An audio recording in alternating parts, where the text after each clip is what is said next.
Dispersion in Adobe Photoshop. First is you have to select the subject. Then, imo na siyang i-duplicate ang layer. Then, i-hide. Then, next is filter. Then, logify. Then, imo na siyang i-adjust dira. Pwede nimo ma-adjust ang thickness o ang hardness sa pagkuan. Logify.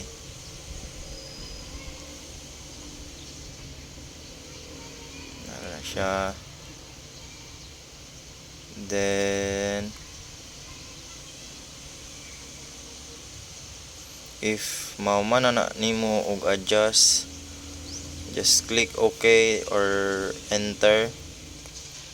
Then apply the layer mask. Then dira magpili kag brush, nanay kuan dira mga option sa brushes. Then pag man nimo apply sa brushes, automatic na siya ang outcome. Dispersion.